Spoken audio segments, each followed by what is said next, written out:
Gabi na talaga at nagmamaneho si Melinda sa gasolinahan para simulan ang kanyang graveyard shift. Shift bilang isa sa mga attendant. Si Melinda ay sobrang mahiyain at malungkot, marahil kahit na neurodivergent, na ginagawang napaka-insecure sa kanya, at medyo pushover. Ang kanyang kasamahan sa trabaho na si Sheila ay palaging itinatapon sa kanya ang pinakamasamang gawain, tulad ng paglilinis ng mga palikuran, at niloloko siya sa pag-record ng mga nakakahiyang bagay para sa internet. Pagdating sa pakikipag-ugnayan sa mga kliyente, si Melinda ay hindi kapani-paniwalang awkward at lahat ay nahahanap. Ang weird niya kapag sinusubukan niyang kaibiganin ang mga ito nang walang pakialam sa mga estranghero nila. Usually mas gusto nilang kausapin si Sheila kasi she's the pretty girl, which makes Melinda hindi kapani-paniwalang nagseselos. It makes her want to have that attention even when it comes from the creepy dude that dumadating para patulan si Sheila tuwing gabi. Ang tanging tao na nagpapakita ng pag-unawa sa personalidad ni Melinda ay si Officer Lou, na ay napaka-friendly at walang pakialam na makipag-chat sa kanya tuwing dadaan siya. Ito ay sanhi ng pagkakaroon ng crush ni Melinda sa kanya, at kinukunan niya ito ng mga larawan kung kailan hindi siya nakatingin sa lahat ng oras.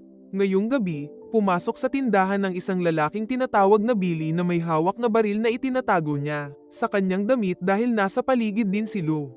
Naghinala si Sheila na gumagala ang lalaki nang walang binibili at sinubukan, upang malaman kung ano ang kanyang intensyon sa ilang mga tila inosenteng tanong tungkol sa kung ano hinahanap niya, dahilan para magpanggap si Billy na kailangan niya ng banyo para makapagtago. Saglit, pagkatapos, inasikaso ni Sheila ang binili ni Lou at napagtantong kinukunan sila ni Melinda ng mga larawan sa kanilang likuran, na sa tingin niya ay talagang nakakatakot. Ngunit patuloy na nauunawaan si Lou sa mga isyu ni Melinda at walang pakialam. Naputol ang kanilang pag-uusap nang makatanggap ng mensahe si Lou na maghanap ng isang armadong lalaki na iyon. Nagnakaw ng kotse at umalis sa tindahan, pagkatapos ay sinamantala ni Sheila ang pagkakataong pagtawanan si Melinda. Her pictures, making her rush outside para umiyak mag-isa habang naninigarilyo. Pagbalik ni Melinda sa loob, nadatnan niyang hawak-hawak ni Billy si Sheila habang nakatutok ang baril at nangangako hindi para saktan ang sinuman kung sila ay makikipagtulungan. Sumusumpa siya na hindi siya masama, kailangan lang niya ng pera para bayaran ng isang gang ng mga bikers na gustong patayin siya. Hindi tumitigil si Billy sa pagsasalita at sa ingay si Sheila, na napakaraming sasbak at nagsisinungaling tungkol sa ang ligtas, na nagpapaliwanag na ang mga tagapamahala lamang ang may access dito. Dahil sa paraan ng patuloy niyang pakikipag-usap sa kanya, nagpa-warning shot si Billy at ginawa niya si Sheila punan ng kanyang bag ng pera mula sa rehistro. At sa ilang kadahilanan ay humanga ito kay Melinda. Sa isang ideya sa isip, inamin ni Melinda na maaari niyang buksan ang safe, at kapag nabalisa si Sheila, nagpanggap si Melinda na tumutulong siya dahil natatakot siya sa baril ni Billy. Habang si Melinda ay pinupuno ang bag ng pera mula sa safe at inaayos ang kanyang buhok sa pag-aakalang siya maaaring makuha ang atensyon ni Billy, isang mag-ama sa dulo ng tindahan, dahilan upang itago ni Billy ang baril at utusan si Sheila na makipaglaro o papatayin niya ang sinuman. Nagbabayad ang mga kliyenteng ito gamit ang isang credit card, at kapag humingi sila ng mga direksyon patungo sa susunod na bayan, ginagamit ni Sheila ang ticket para kunwari ay nagsusulat siya ng isang maliit na mapa kung sa katunayan siya ay nagtatanong para sa tulong. Sa kasamaang palad, bumalik si Melinda at nagnakaw ng ticket bago ibigay ang kliyente direksyon sa kanyang sariling mga salita.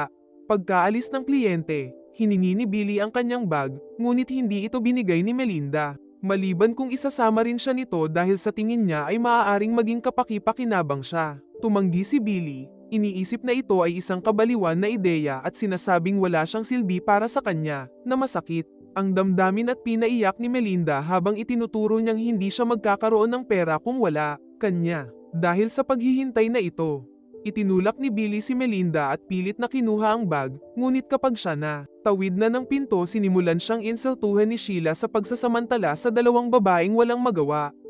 Dahil dito, sa wakas ay nawala ito kay Billy, kaya ginawa niyang i-lock ni Melinda ang pinto ng tindahan at magtago ang banyo habang dinadala niya si Sheila sa break room, kung saan sinusubukan niyang samantalahin sa kanya. Lumaban si Sheila at maririnig sa pintuan ng kanyang mga hiyawan na nagtulak kay Melinda. Suwayin si Billy at lumabas ng banyo para hanapin ang coffee machine. Pagkatapos suriin na ito ay sapat na mainit sa kanyang sariling kamay, dinala niya ang palayok sa silid ng pahinga at itinapon ng mainit na kape sa mukha ni Billy. Pagkatapos ay pinatumba siya sa pamamagitan ng paghampas sa kanya ng fire extinguisher. Hanggang sa bumagsak si Billy sa sahig ay napagtanto ni Melinda na binaril ang baril. Nagpupumiglas at patay na si Sheila. Makalipas ang ilang oras, nagising si Billy na nakatali sa isang upuan at nililinis ni Melinda ang sahig matapos balutin ng tarpaulin ang katawan ni Sheila.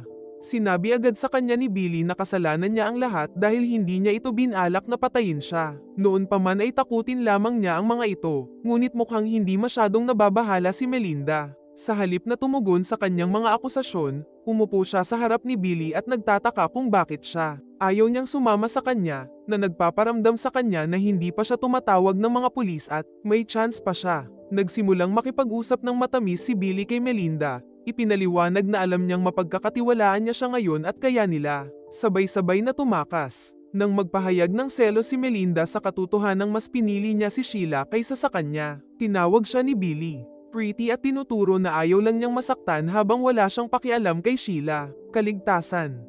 Nang humingi si Billy ng sigarilyo, binahagi ni Melinda ang isa sa kanya at sinabi sa kanya ang mga paso. Hindi naman gaanong masama ang mukha niya, parati niyang ginagawa sa sarili niya. Kaya Billy, pinipigilan siya sa pamamagitan ng paghiling ng ilang mga painkiller para sa kanyang sakit ng ulo.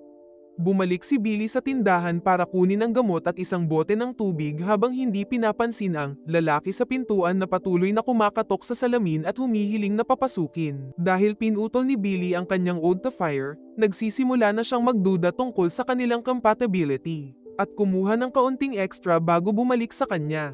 Uminom si Billy ng painkiller bago muling nagsimulang makipag-usap ng matamis kay Melinda. Ngunit sa pagkakataong ito, hindi siya gaanong tanggap at nagpapanggap na may boyfriend bilang paraan para masubukan si Billy. Sinabi niya na wala siyang pakialam sa pag-iwan ng kasintahan, ngunit sa tingin ni Billy ay maaaring ang lalaking ito mag-alala tungkol sa pagkawala ng kanyang kasintahan at susundan sila, kaya binawi niya ang kanyang salita, at sinabi kay Melinda na hindi na siya makakasama. Nasaktan si Melinda sa kanyang mga salita, na napagtanto na tama siyang mag-alala at binigyan ng segundo si Billy. Pangpawala ng sakit, ilang segundo lang ay makaramdam siya ng katuwaan at mapagtantong hindi siya nabigyan ng painkiller. Binigyan siya ni Melinda ng performance enhancer na nagpapasikip ng kanyang pantalon, umamin. Malakas na alam niyang nagsisinungaling si Billy at wala siyang pakialam. Nilagyan ni Melinda ng tape ang mga mata at bibig ni Billy saka umupo sa kandanggan niya at subukang kunin advantage sa kanya. Gamit ang lahat ng lakas na natitira niya, tumayo si Billy at tinulak si Melinda palayo sa kanya, pagkatapos ay ginamit ang kanyang mga tainga upang subukang makita kung nasaan siya. Hindi pa sapat si Melinda at kapag lumalapit siya, nabulag siya sa ulo, laban sa mga locker at nahimatay.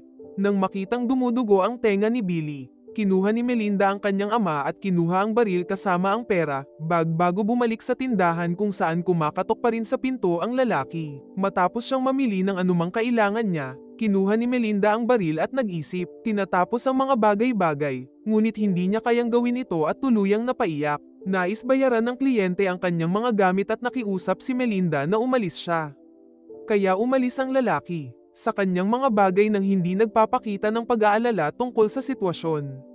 Nagdial si Melinda sa 911 ngunit agad na binababa ang tawag kapag may dumating na iba. It's Perry, who came to pick his girlfriend Sheila up. Nagsinungaling si Melinda at sinabihan siyang umalis ng mag-isa si Sheila, dahilan para tawagan ni Perry ang telepono ni Sheila, at bumukas ang kasinungalingan. Ang telepono ay nasa sahig kung saan ito nahulog kanina habang nakikipaglaban kay Billy. Kinuha ito ni Perry at hiniling na malaman ang katotohanan, na nag-udyok kay Melinda na magsinungaling muli at sabihin. Umalis si Sheila kasama ang isa pang lalaki sa isang motel, na nagsisinungaling sa isang walang magawang babae para sa kanyang tunog. Isang bagay na gagawin ni Sheila kaya naniwala si Perry sa kanya at umalis upang tingnan ang pinakamalapit na motel pagkatapos. Humihiling kay Melinda na huwag payagan si Sheila na umalis kung babalikan niya ang kanyang telepono. Kapag nawala si Perry, tiningnan ni Melinda si Billy para kumpirmahin ang laki niya, pagkatapos ay pumunta siya sa kakahuyan. Sa likod ng tindahan upang kumpirmahin ang dumi ay sapat na malambot para sa kanya upang maghukay ng libingan. Gayunpaman, Nang bumalik siya sa istasyon upang kumuha ng pala, natagpuan niya ang kanyang sarili na napapalibutan ng isang biker gang na naghahanap kay Billy. Nagkunwari si Melinda na hindi niya alam ang pinag-uusapan nila at sinabing sarado ang tindahan. Kapag hindi sila naniniwala sa kanya at subukang pumasok sa anumang paraan na itinutok sa kanila ni Melinda ang baril ni Billy. Ang gang ay naglabas ng kanilang sariling mga sandata, ngunit ang kanilang pinuno ay nagsasabi sa kanila na umatras dahil may mga security camera at hindi nila ito maaaring ipagsapalaran. Tinanggap ng gang na umalis sa ngayon, ngunit nangangako silang babalik mamaya kung hindi nila mahanap Billy. Ang pagbanggit sa camera ay napagtanto ni Melinda na mayroong naitala na patunay ng kanyang mga krimen. Kaya pagkatapos umalis ang gang ay sinubukan niyang i-access ang CPU na nagpapanatili sa mga camera na gumagana, ngunit ito ay nasa likod ng isang kandado at hindi niya ito masira. Ang tanging paraan para maalis niya ang lahat ng patunay ay sa pamamagitan ng pagsunog sa buong lugar, kaya sinimulan ni Melinda ang pagpuno ng mga lalagyan ng gasolina. Bago pa siya makalayo, nagpakita si Lou dahil nakita niya ang kotse ni Billy at kinilala niya ito bilang ang ninakaw na sasakyan ang kanyang hinahanap. Ang pagsumpa niyang wala siyang nakita at wala siyang access sa mga security camera. Iniulat ni Lou ang ninakaw na kotse sa istasyon at tinawag ang tagapamahala ng mga istasyon ng gasolina upang kumbinsihin. Pumunta siya para makipagtulungan sa mga pulis. Napagtanto ni Melinda na mananatili si Lou dito hanggat kinakailangan upang sundan ang kaso ng kotse. Kaya pagkatapos, he hangs up, she pretends she suddenly remembered a very shady client na dumating at nagtanong para sa mga direksyon sa pinakamalapit na motel. Naniniwala si Lou sa kanya, ngunit bago umalis, kailangan niyang mabilis na magwales sa tindahan, bahagyang because of protocol and partly because Melinda suspiciously looks too nervous. Sa gilid ng isa pang pagkasira, pinapanood ni Melinda si Lou na tinitingnan ang bawat silid at inilabas siya. Baril, handang barilin siya kung kinakailangan. Ngunit nakakagulat na walang mahanap si Lou at umalis pagkatapos. Binigay kay Melinda ang kanyang card. Dahil sa mga implikasyon, muling inilabas ni Melinda ang kanyang baril at tiningnan ang silid ng pahingahan. Only to find it empty, the only proof of Billy having been there being the cut bindings. Sa sahig. Pagkatapos ay tiningnan niya ang pinto sa likod, ngunit hindi pa rin niya makita si Billy kahit saan, kaya nag-assume siya. Wala na siya for good. Ngayon ay maaari nang magpatuloy si Melinda sa kanyang plano at sinimulang takpan ang buong tindahan ng gasolina. Dinukot ang supot ng pera kapag tapos na siya at iniwan ang baril para kunin ang lighter. Handang simulan ng apoy. Biglang nawalan ng kuryente sa buong gusali at si Melinda ay nagmamadaling pumunta sa pinto para kumpirmahin ang kanyang mga takot. Ang pagkawala ng kuryente ay nag-trigger ng lock ng seguridad at ngayon ay hindi na siya makaalis. Sa sandaling iyon, nagpapakita si Billy na humihingi ng kanyang pera, kaya nagbanta si Melinda na magsisimula. Ang apoy kung siya ay gumawa ng isa pang hakbang. Ang masaklap pa, bumalik si Perry para humingi ng impormasyon kay Sheila. Dahilan para tumakbo si Billy. Palayo sa likod ng pinto. Sinubukan siyang sundan ni Melinda. Ngunit nilock ni Billy ang pintuan sa likod gamit ang lalagyan ng basura. At ngayon ay lumalapit kay Perry para sabihin sa kanya na pinatay ni Melinda si Sheila. Mula sa kabilang panig ng pinto, sinubukan ni Melinda na ibigay ang kanyang bahagi ng kwento, at sa lalong madaling panahon, habang lumingon si Perry sa kanya, sinasamantala ni Billy ang distraction para tumalon sa kanya at pumatay kanya na may gasoline hose. Samantala, tinawagan ni Melinda si Lou upang hilingin sa kanya na bumalik, ngunit bago niya maibigay sa kanya ang lahat, detalye, pinaharurot ni Billy ang kanyang sasakyan at ibinagsak ito sa pinto para magkaroon ng akses sa tindahan. Muli, habang umuurong si Melinda sa takot, pumasok si Billy sa loob at nakuha ang supot ng pera at wala na. Sinabi ni Melinda na paparating na ang mga pulis ay napagtanto niya na wala siyang pagpipilian kundi patayin siya. Gayunpaman ang planong ito ay bumagsak kapag siya ay pumutok ng baril dahil ito ay natatakpan ng gasolina at ang putok ay agad na nagsimula ng apoy. Agad na natabunan ng apoy si Billy mula ulo hanggang paa. Sa una, kailangan niyang tumawid sa apoy kung gusto niyang makatakas. Sa sandaling iyon dumating si Lou na may dalang backup. Agad niyang hinawakan si Melinda at dinala sa kanyang sasakyan, humihingi ng paumanhin sa hindi pagtuloy. Kasama niya at sinusuri ang mga pinsala. Tumingin si Melinda sa kanyang mga mata at napagtanto na ang kanyang paghingi ng tawad ay taos-puso, ibig sabihin siya ay palaging naging ang tanging tao na nagmamalasakit sa lahat. Tiyaking mag-subscribe at i-on ang mga notification para makapanood ka ng higit pang mga video na tulad nito. Salamat sa panunood.